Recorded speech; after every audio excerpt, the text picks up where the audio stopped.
Assalamualaikum warahmatullahi wabarakatuh. Saya Davina, absen 10 dari fase 4, dan pada kesempatan kali ini saya akan menjelaskan mengenai topologi, fungsi dari topologi, dan jenis-jenisnya. Topologi adalah metode atau cara yang digunakan agar bisa menghubungkan satu komputer dengan komputer yang lainnya. Struktur atau jaringan yang digunakan untuk menghubungkan satu komputer dengan komputer yang lainnya ini bisa dengan metode wired, menggunakan kabel, atau metode wireless tanpa kabel. Fungsi dari topologi memiliki kepentingan tentang bagaimana mengatur kecepatan pengiriman dan pembagian data yang sangat efisien. Namun, fungsi dari topologi tidak membicarakan tentang efisiensi saja, akan tetapi juga dibicarakan dalam segi biaya operasional dan juga pemeliharaannya. Jenis topologi yang pertama adalah topologi ring. Topologi ring digunakan untuk menghubungkan sebuah komputer dengan komputer lainnya dalam sebuah rangkaian yang berbentuk melingkar seperti cincin. Kekurangan dari topologi ini ialah troubleshooting jaringan ini terbilang rumit. Topologi ini juga sangat rentan terjadi tabrakan arus data.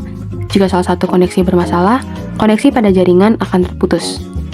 Namun, kelebihan dari topologi ini memiliki instalasi yang murah, performa koneksi yang baik, konfigurasi dan implementasinya yang sangat mudah dilakukan. Jenis topologi yang kedua ialah topologi bus. Topologi bus adalah topologi jaringan yang lebih sederhana. Topologi bus adalah metode untuk menghubungkan antar komputer menggunakan satu kabel jaringan. Dalam jenis topologi jaringan ini, transmisi data atau sumber daya berjalan satu arah, dari satu titik ke ujung titik yang terakhir. Kekurangan dari topologi ini ialah sering terjadi tabrakan arus data. Proses pengiriman dan penerimaan data kurang efisien.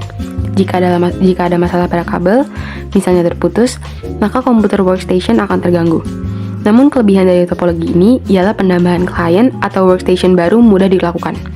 Biaya instalasi murah karena hanya sedikit kabel yang digunakan. Topologi yang ketiga ialah topologi mesh. Jaringan topologi ini menggunakan kabel tunggal sehingga proses pengiriman data menjadi lebih cepat tanpa melalui hub atau switch. Kekurangan dari topologi ini memiliki biaya instalasi topologi yang sangat mahal, dan instalasinya yang rumit dikarenakan menggunakan banyak kabel. Namun, kelebihan dari topologi ini, bandwidth limitnya cukup besar. Tidak terjadi tabrakan arus data karena jalur pengiriman data sangat banyak. Jenis topologi yang keempat adalah topologi star. Topologi star umumnya menggunakan hub atau switch untuk koneksi antar klien. Kekurangan dari topologi ini terhitung mahal karena menggunakan cukup banyak kabel. Sangat bergantung pada terminal pusat, seluruh komputer dalam jaringan ini akan bermasalah jika hub atau switch mengalami masalah. Kelebihan dari topologi ini, jaringan topologi ini tetap berjalan baik, meski salah satu komputer klien bermasalah. User lebih mudah mendeteksi masalah pada jaringan, efisien dan fleksibel. Jenis topologi yang kelima adalah topologi tree. Topologi tree adalah hasil penggabungan dari topologi bus dan topologi star. Umumnya topologi tree digunakan untuk interkoneksi antara hierarki dengan pusat yang berbeda-beda. Kekurangan dari topologi tree adalah kinerja yang lambat dan instalasi yang mahal. Kabel Blackbone merupakan sentral dari topologi ini. Bila komputer bagian atas bermasalah, maka komputer bagian bawah juga akan bermasalah.